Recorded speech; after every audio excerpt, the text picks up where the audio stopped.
வணக்கம். புதிய தலைமுறையின் 6 மணி செய்திகளுக்கு உங்களை வரவேற்பது நான் அருணா. இந்த நேரத்திற்கான தலைப்புச் செய்திகளை பார்க்கலாம்.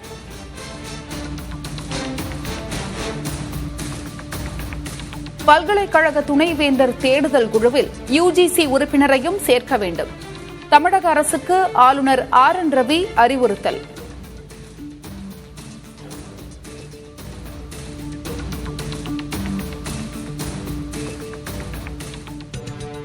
ஈரோடு கிழக்கு தொகுதி மீண்டும் காங்கிரசுக்கு ஒதுக்கப்படுமா அல்லது திமுக போட்டியிடுமா? கலந்து பேசி முடிவெடுக்கப்படும் என்று முதல்வர் ஸ்டாலின் பதில். திமுக வசமாகவில்லை, திமுக கூட்டணி வசமாகும். ஏற்கனவே இந்தியா கூட்டணியில திமுக அங்கே வைக்கிறது. எனவே இந்தியா கூட்டணியுடைய வசமாகும்.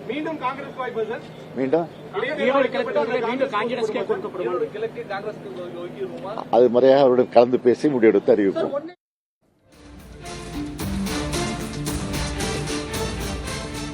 TNPSC Group 2A முதன்மை தேர்வு OMR முறைப்படியே நடத்தப்படும்.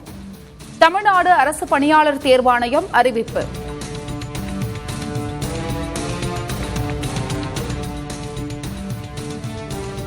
நெல்லையில் நீதிமன்ற வாயிலில் இளைஞர் கொலை செய்யப்பட்ட வழக்கு. தமிழக அரசு அறிக்கை தாக்கல் செய்ய உயர்நீதிமன்றம் உத்தரவு.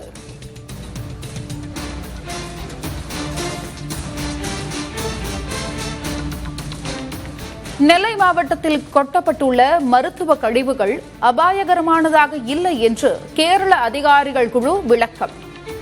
பசுமை தீர்ப்பாயத்தின் உத்தரவின்படி கழிவுகளை அகற்றுவது பற்றி கேரள அரசு நடவடிக்கை எடுக்கும் என்று பதில்.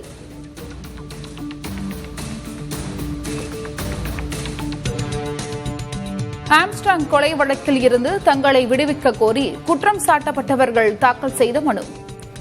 காவல்துறை பதிலளிக்க சென்னை முதன்மை அமர்வு நீதிமன்றம் உத்தரவு.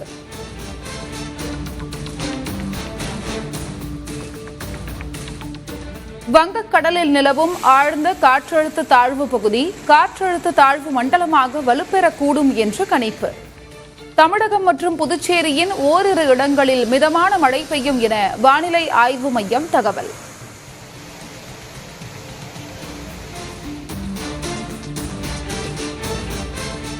கார்களின் விலையை 2 விழுக்காடு உயர்த்தப் போவதாக ஹோண்டா நிறுவனம் அறிவிப்பு. மூலப்பொருட்களின் விலை ஏற்றத்தால் கார்களின் விலையை உயர்த்தப்படுவதாக தகவல்.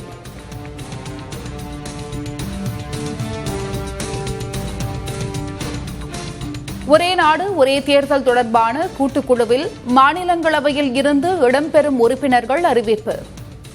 திமுக MP வில்சன் உட்பட 12 பேருக்கு இடம்.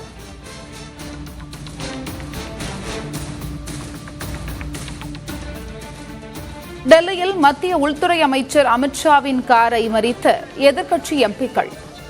அம்பேத்கரை அவமதித்ததற்காக மன்னிப்பு கேட்க கோரி முழக்கம்.